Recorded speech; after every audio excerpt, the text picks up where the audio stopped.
satu hal yang mungkin kita suka lupa ya buat teman-teman tuh adalah bagaimana faktor keseharian kita itu bisa menentukan bagaimana kita merespon terhadap kecemasan kita ya. Jadi kayaknya banyak dari kita itu nggak sadar kalau apa yang kita alami sehari-hari itu menimbulkan perasaan negatif ya.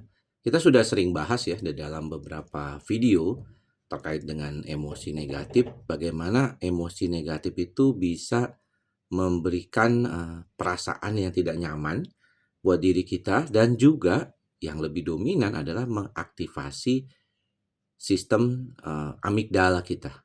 Dan amigdala kita kalau aktif ya tentunya akan mengaktifkan sistem saraf otonom ya, terutama simpatik ya, sehingga teman-teman merasa berdebar-debar, ada sesak napas, ada perasaan seperti kayak bloating ya, naik ya, atau yang sering disalahartikan sebagai GERD itu ya, di mana kayak seperti itu tuh memang ujungnya adalah dari situasi-situasi yang tidak nyaman yang dialami di otak kita.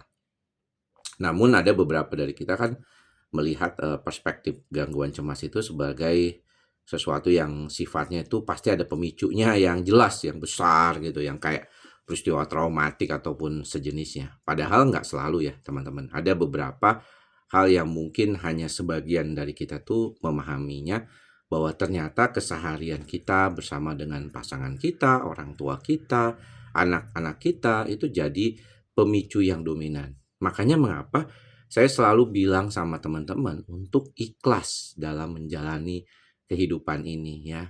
Bagaimana kita bisa terima apa adanya, nggak perlu terlalu ngoyo ya, tapi juga jangan terlalu merasakan segala sesuatunya tuh bisa kita atur gitu.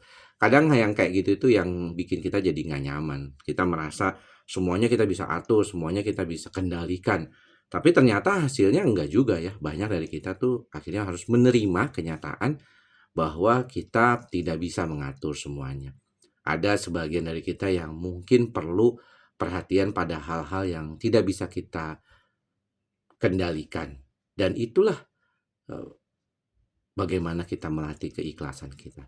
Karena amigdala ini memang nggak bisa kayak misalnya kita kesel nih sama orang nih ya, kita lagi kesel sama teman kita atau suami kita, pasangan kita, istri kita ya, terus kita membuka buku gitu, The Book of Overthinking gitu ya, saya punya sering kali promosikan ya di TikTok tuh. Terus kemudian teman-teman bilang, "Saya harus berpikir positif nih supaya saya bisa bantu diri saya." Tapi ternyata kok nggak bisa ya, Dok, ya, kayaknya keselnya itu masih terus-terusan ada. Iya, karena emosi negatif itu memang kalau mau dihilangkan tuh harus benar-benar disadari. Disadari untuk bisa membantu stabilitas diri kita dan bagaimana kita adjusting ke depannya. Nggak mudah saya kira ya, makanya teknik-tekniknya juga saya sudah sampaikan di beberapa video sebelum ini. Buat teman-teman yang baru berlangganan mungkin boleh cek video-video awal ya, yang berisikan, teknik-teknik yang diberikan ya untuk membantu kita menjadi lebih baik lagi. Saya hanya membantu dengan, cara seperti ini supaya teman-teman bisa lebih baik lagi, dalam mengatasi pikiran dan perasaan teman-teman. Mudah-mudahan bermanfaat. Sampai ketemu lagi di video-video selanjutnya. Salam sehat jiwa, ikhlas, sabar, dan sadar.